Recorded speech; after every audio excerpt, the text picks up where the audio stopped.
Pudugai express நேயர்கள் அனைவருக்கும் வணக்கம். இன்றைய அரசியல் அறிவோம் நிகழ்ச்சியில் அரசியல் விமர்சகரும் மற்றும் சமூக செயற்பாட்டாளருமான திரு வடிவேலு அவர்கள் நம்மளோட இணைந்துள்ளார். வணக்கம் சார். வணக்கம் சார். திமுக மற்றும் காங்கிரஸ்க்கு கூட்டணியை பத்தி பேச ஆரம்பிச்சிட்டாங்க. அதை பத்தி நீங்க என்ன நினைக்கிறீங்க? திமுக காங்கிரஸ் கூட்டணி என்பது இந்தியா கூட்டணி அணிவகுத்த ஒரு கூட்டணி ஆகும். சரிங்களா? காங்கிரஸ் கட்சியோட தலைவர் மல்லிகா அர்ஜுனா கார்கே மற்றும் இளம் தலைவராக செயல்பட்டு இருக்கிறவர் ராகுல் காந்தி அவர்கள். இவங்க தான் இப்போ காங்கிரஸை ஒரு கட்டமைப்போட நடத்திக்கிட்டு வந்துகிட்டு இருக்கிறாங்க. வழி நடத்திட்டு வர்றதும் அவங்க தான். ஆமா.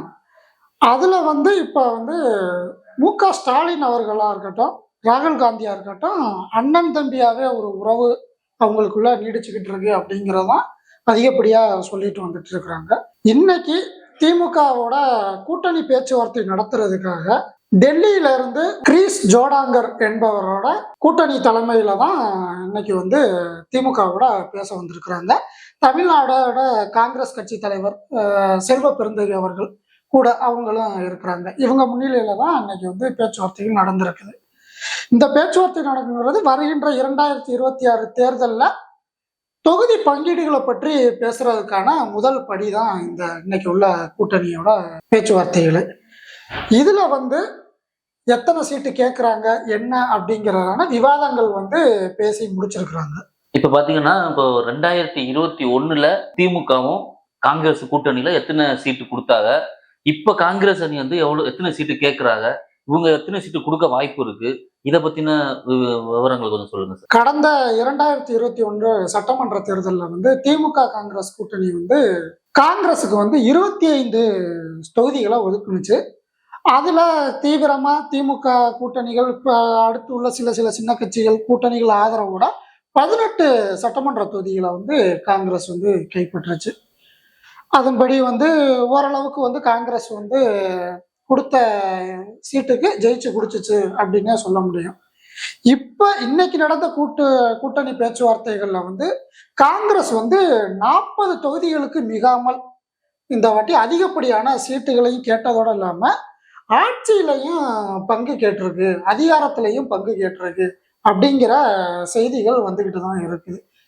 இது எதனால இந்த முடிவுகள் அப்படின்னா, ஒருவேளை விஜய் அவர்கள் ஆட்சியிலையும் பங்கு அதிகாரத்திலையும் பங்கு சொன்னதை இவங்களும் அடுத்து திமுக கடைபிடிக்க நினைக்கிறாங்களோ அப்படிங்கிற ஒரு தாக்கத்தை இந்த இன்னைக்கு உள்ள நிகழ்வு ஏற்படுத்தி இருக்குன்னு தான் சொல்லணும். சார், திரு விஜய் சொல்றாரு அப்படின்னா, அவர் கட்சி ஆரம்பிக்கிறதும் புதுசு, அவர் இன்னும் ஒரு களத்துல இறங்கல. அவர் இந்த மாதிரி டயத்துல ஒரு ஆட்சியிலையும் அதிகாரத்திலையும் பங்கு உண்டுன்னு சொல்றாரு. ஆனா அது தமிழ்நாட்டை பொறுத்த வரைக்கும் டிஎம்கே ஒரு வலுவான கட்சி. அதுகிட்ட போய் ஆட்சியிலையும் பங்கு எனக்கு வேணும் அப்படிங்கிறது அவங்க கொடுக்க வாய்ப்பு இருக்கா? இப்ப பீகார்ல நடந்த தேர்தல் முடிவுகள் தெரியும். காங்கிரஸ் அங்க ஒரு எதிர்கட்சியா இது பண்ணாத அளவுக்கு கூட அங்க தோல்வியை சந்திச்சிருக்குன்னு சொல்லணும். தமிழகத்துல அந்த நிலை இல்லை அப்படின்னு ராகுல் காந்தி நினைச்சுக்கிட்டு இருக்கிறாரு. அதுக்கு காரணம் டிஎம்கே தானே? கண்டிப்பா. ஏன்னா டிஎம்கே ஒரு யாராலையும் அசைத்து பார்க்க முடியாத ஒரு கூட்டணியா தான் இந்தியா கூட்டணியில வளம் வந்துட்டு இருக்குதுன்னு சொல்ல முடியும். அப்படி இருக்கும் பொழுது காங்கிரஸ் கட்சி இந்த தடவை கேட்டு பார்ப்போமே, ஒருவேளை நம்ம கேட்கையில தலைவர் பல பிரச்சனைகள் நடந்துகிட்டு இருக்கு, இதுல டக்குன்னு ஓகேன்னு சொல்லிடுவோமே அப்படின்னு எதிர்பார்ப்பாங்க. தலைவர் ஓகேன்னு சொல்லிட்டா அதுல உள்ள கட்சிக்காரங்க எல்லாம் கொஞ்சம் யோசிப்பாங்கல்ல. இப்போ இவருக்கு 40 சீட்டு அப்படின்னா இன்னும் விசிகா இல்லைங்க. 40 சீட்டு அப்படின்னா வாய் என்ன தவணாலும் சொல்லுங்க. 40 சீட்டு சும்மா கேட்டு பார்ப்போமே, எவ்வளவுதான் வர்றாங்கன்னு. இப்ப எடுத்தோடனே 25 போன வாட்டியுமே 40 தொகுதிக்கு மேலதான் கேட்டாங்க. கேட்டு 25 ஃபைனல் வந்துச்சு. அதே மாதிரிதான் இந்த வாட்டியும் அவங்க ஒரு 40 கேட்டிருக்கிறாங்க. ஒரு 30 ஆச்சு இந்த தடவை கிடைக்கணும் அப்படிங்கிற ஒரு எய்ம்ல தான் அவங்க இதை கேட்டிருக்காங்களே தவிர, இதுதான் எங்களுக்கு கம்பல்சரி வேணும் அப்படிங்கிறது அவங்கள ஃபோர்ஸ் பண்ண முடியாது. டிஎம்கே அவங்க இப்ப 40 தொகுதியும் கொடுத்தாலும் 40 தொகுதியில இவங்க வெற்றி பெற எதுவும் வாய்ப்பு இருக்கா? 40 தொகுதியா இருந்தாலும் அந்த 40 தொகுதியில முதல்ல கேண்டிடேட்டை நிப்பாட்டுறதுக்கு அவங்க ஆலோசனை முதல்ல மேற்கொண்டிருக்கணும். ஓகேங்களா?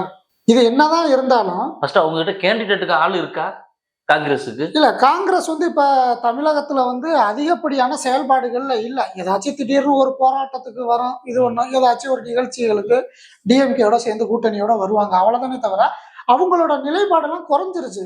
இன்றைய சூழ்நிலையில ம். டிஎம்கேங்கிற கட்சி தமிழ்நாட்டுல அவங்க கூட கூட்டணி காங்கிரஸ் இல்லைன்னா தமிழ்நாட்டுல காங்கிரஸ் இருக்க இடமே தெரியாம போயிருக்கும். அந்த அளவுக்கு அவங்க அது செயல்பாடு. உண்மைதாங்க. ஏன்னா ஒரு வாட்டி இதற்கு முன்னாடி ஒரு தேர்தல்ல கூட காங்கிரஸ் நான் தனித்து இது பண்றேன் ம். அப்படின்னு சொன்னாங்க. ஆனா இங்க என்ன ஆச்சு, 0 தான். அவங்க வந்து சுத்தர வாஸ் அவுட் ஆயிட்டாங்க.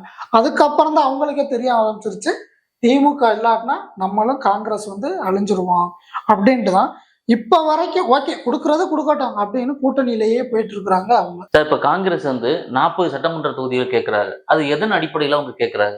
காங்கிரஸ் வந்து போன நாடாளுமன்ற தொகுதி 40 தொகுதி தமிழகத்துல இருந்து அந்த 40 தொகுதியில வந்து காங்கிரஸுக்கு வந்து தொகுதி ஒவ்வொரு தொகுதியிலையும் ஒவ்வொரு சீட்டு கொடுக்குற மாதிரி இருந்துச்சு.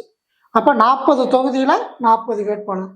அந்த அடிப்படையில தான் சட்டமன்ற தொகுதியில வந்து 40 வேட்பாளர்கள் வந்து நாங்க நிறுத்துறோம் அப்படிங்கிற ஒரு கணக்கை வந்து அவங்க மேலிடத்துக்கு வந்து தமிழக காங்கிரஸ் கமிட்டி தலைவர் செல்வ பெருந்தகை வந்து இந்த தகவலை வந்து அனுப்பியிருக்கிறாரு அப்படின்னு சொன்னாங்க. அதன் அடிப்படையில தான் இன்னைக்கு வந்து ஐவர் குழு வந்து எங்களுக்கு வந்து 40 சீட்டு வேணும் அப்படிங்கிற ஒரு உத்தேசமான ஒரு பங்கீட கேட்டிருக்கிறாங்க. காங்கிரஸ் 40 தொகுதி கேட்கும்போது விசிகே வந்து பெரும்பான்மையோட நாங்க இருக்கிறோம் அப்படின்னு தொல் திருமாவளவன் சொல்றாரு. இப்ப அவங்களும் அந்த ஈக்குவலா சீட்டு கேட்கறதுக்கான வாய்ப்புகள் இருக்குங்களா? இல்ல, விசிகாவை பொறுத்த வரைக்கும் வட மாவட்டங்கள்ல அவங்களோட ஆதிக்கம் வந்து அதிகமா இருக்கும். ஓகேங்களா? ஆனா தென் மாவட்டங்கள்ல பார்த்தா பரவல அப்படியே போறதுல ஒரு மலைச்சாரல் மாதிரி அவங்களோட கட்சி தொண்டர்கள் இருப்பாங்க. ஆனா காங்கிரஸ்ங்கிறது அப்படி இல்லை. நம்ம இந்தியா சுதந்திரம் பெற்றதுல இருந்தே காங்கிரஸ் கட்சிங்கிற ஒரு கட்சியை வந்து வழிநடத்தி பல தலைவர்கள் வழிநடத்தி வந்து அது இந்தியா பூரா இருந்த ஒரு கட்சி. அந்த கட்சியோட வந்து விசிகா வந்து போட்டி போடுறதுங்கிறது வந்து அது ஏற்கத்தக்கான ஒரு விஷயம்தான். அதே மாதிரி காங்கிரஸ் வந்து தனிச்சையா ஒரு வாட்டியாச்சும் நின்று தன்னோட வாக்கு வங்கியை வந்து நிரூபிச்சு காட்டியிருக்கு. இதே தொல் திருமாவளவன் அவர்கள் வந்து விடுதலை சிறுத்தை கட்சி வேட்பாளர்களை 234 தொகுதியிலே 234 வேட்பாளரை அவரால் நிப்பாட்டி ஜெயிக்க முடியுமா? தன்னிச்சையா? அப்போ முடியும்னா அவர் வந்து பேசணும், நாங்க வந்து தமிழகத்துல வந்து காங்கிரஸோட ஒரு பெரிய வலுவான கட்சியா இருக்கிறோம் அப்படின்னு சொல்லலாம். அவர் வந்து அன்னைக்கு சூழ்நிலையில காங்கிரஸ் வந்து பெரும்பான்மையை காமிச்சாங்க. ஓகே. ஆனா இன்றைய சூழ்நிலையில விசிகா கேட்கும்ல, நான் பெரும்பான்மையை காட்டுறேன் அப்படின்னு அது கேட்க வாய்ப்பு இருக்குல்ல? தனிச்சு காட்ட சொல்லுங்க. தொல் திருமாவளவனை முதல்ல தனிச்சு காட்ட சொல்லுங்க. 234 தொகுதியில இப்ப நாம் தமிழர் கட்சி சீமான் என்ன பண்றாரு? யாரோடையும் கூட்டணி இல்லை, நான் என்னோட வாக்கை வந்து ஓட்டு வங்கியா காமிக்கிறேன், எனக்கிட்ட எவ்வளவு பலம் இருக்குன்னு காமிக்கிறேன் அப்படின்னு சொல்லல. அந்த மாதிரி திருமாவளவனும் டிஎம்கே கூட்டணியில இருந்து விலகி போய் ஒரு ஓட்டு வங்கியா நிரூபிக்க சொல்லுங்க. அதுக்கப்புறம் வந்து திமுக வந்து அவங்க வந்து நான் பெரும்பான்மையா இருக்கிறேன், எனக்கு அதிகப்படியான சீட்டு கொடுங்க அப்படின்னு கேட்கலாங்க. சும்மா 4 தொகுதியில நின்று ஜெயிச்சுட்டு நான் வந்து பெரும்பான்மையா இருக்கிறேன்னு சொன்னா இது வந்து ஏத்துக்க முடியாத ஒரு விஷயம் தான். இப்போ முதல்ல காங்கிரஸ் வந்து முந்தினதுக்கு காரணம், நமக்கு முன்னாடி விசிகா மதிமுக இவங்க எல்லாம் போய் எத்தனை சீட்டு கேட்டுருவாங்களோ என்னமோ நம்மளே போய் முன்னாடி கேட்டுறலாம் அப்படிங்கிற முடிவுக்கு வந்துட்டாங்களா ஒருவேளை? திமுக வந்து தமிழ்நாடை மட்டும் பார்க்காது, டெல்லியையும் பார்க்கணும். ஓகேங்களா? இப்போ விடுதலை சிறுத்தையா இருக்கட்டும், மற்ற மதிமுகவா இருக்கட்டும், இதர கட்சிகளா இருக்கட்டும், அவங்களோட செல்வாக்கு எல்லாமே தமிழ்நாட்டுக்குள்ள தான் இருக்கும். டெல்லியில வந்து அந்த மற்ற கட்சிகளோட செல்வாக்கு யார் மூலியமான்னு பார்த்தா திமுக மூலியமா தான் டெல்லியில இருக்கும். அப்படி இருக்கும்போது இவங்க டெல்லி காங்கிரஸை வந்து என்னைக்குமே வந்து திமுக வந்து பகச்சுக்கவும் மாட்டாங்க, பகச்சுக்கிற எண்ணமும் திமுகவுக்கு வராது. அதனால எப்பவுமே வந்து காங்கிரஸுக்கு வந்து ஒரு முன்னுரிமை திமுக வந்து எந்த கட்டத்திலயுமே கொடுக்கறதுக்கு தயாரா தான் இருக்கு. சார், இப்போ விஜய் வந்து ஆட்சியிலையும் பங்கு அதிகாரத்திலையும் பங்குன்னு சொல்லியிருந்தாரு. இப்போ எல்லாருக்கும் தெரியும், லைட்டா காங்கிரஸ் வந்து விஜய் கிட்ட பேச்சுவார்த்தை போயிட்டு இருந்துச்சுன்னு எல்லாருக்கும் தெரியும். அப்போ ஆட்சியிலையும் பங்கு அதிகாரத்திலையும் பங்குன்னு விஜய் சொல்லும்போது அதை விட்டு ஏன் மறுபடியும் டிஎம்கேல காங்கிரஸ் வந்து பேச்சுவார்த்தை நடத்தணும்? ஒருவேளை விஜய் கிட்ட போயிருந்தா எல்லாத்துலயும் பங்கு உண்டு இல்ல, அங்கே போய் பார்த்துருக்கலாம்ல என்னன்னு. ஏதோ கொஞ்சம் நெஞ்சமா காங்கிரஸ் வந்து தமிழ்நாட்டுக்குள்ள கால் பதிச்சு நடந்துட்டு இருக்குது. அதை விஜயோட சேர்ந்து மொத்தமா முடிச்சிடலாம் அப்படின்னு பாக்குறீங்கன்னு நினைக்கிறேன் எல்லாரும். இல்ல அப்படி இல்ல, இன்னைக்கு விஜய் வந்து பெரிய பெரும்பான்மையை நிரூபிச்சுட்டு தானே வந்துகிட்டு இருக்காரு. என்னத்த நிரூபிச்சிருக்கிறாருங்க விஜய், என்னத்தங்க நிரூபிச்சுக்கிட்டு இருக்கிறாரு? இன்னும் அரசியல் தலைவர்கள்லாம் வந்து சேர்றதா இருக்கிறாங்களாமே. சேரட்டுங்க, அவர் சேரட்டும், அவரோட பலத்தை காட்டட்டுங்க. ஒரு எலெக்ஷன் அவர் சந்திக்கட்டும் விஜய். அதுக்கப்புறம் வந்து காங்கிரஸ் வந்து இழுக்கிறதா இருக்கட்டும், மற்ற கட்சிகளை இழுக்கிறதா இருக்கட்டும், அந்த அடிப்படைகளை வந்து முதல்ல விஜய் வந்து உருவாக்கட்டும். அதுக்கப்புறம் வந்து இவர் கூட்டணியை பத்தி எல்லாம் பேச ஆரம்பிக்கலாம். சார், இப்போ 5 பேர் கொண்ட குழு வந்து டிஎம்கேல பேச்சுவார்த்தை நடத்திக்கிட்டு இருக்காரு. காங்கிரஸ் கட்சியின் மூத்த அரசியல்வாதி முன்னாள் நிதி அமைச்சர் திரு ப சிதம்பரம் அவர்களை வந்து இதுல பார்க்க முடியலையே, என்ன காரணம்? சிதம்பரம் வந்து காங்கிரஸ் கட்சியில ஒரு தவிர்க்க முடியாத ஒரு அரசியல் தலைவராக தான் இருந்தாரு. இப்போ இருக்கிறாருல்ல? இருக்கிறாரா? நீங்க தான் சொல்லணும். இல்ல, அததான் சொல்றேன். இருக்கிறாரா அப்படிங்கிறது அவங்க தொகுதி மக்கள் தான் சொல்லணும். ஏன்னா அவங்க தொகுதியில தான் நின்று இப்ப வந்து சிவகங்கை தொகுதி தான் அவங்களோட தொகுதி. கார்த்திக் சிதம்பரம் தான் இப்ப வந்து எம்பியா இருக்கிறார். அவர் வந்து அங்க ஓட்டு கேட்கும் போது வந்தவர் தான். அதுக்கப்புறம் அந்த தொகுதி சைடு போறாரா என்னங்கிறதே தெரியல. அது ஒரு இது. சிதம்பரத்துக்கு வந்து ஓரளவுக்கு அரசியல் முதிர்வு வயசு ஆயிடுச்சு. முன்ன உள்ள மாதிரிலாம் அந்த ஒரு கம்பீரமா அவரால் பேசவும் முடியல. ஓகேங்களா?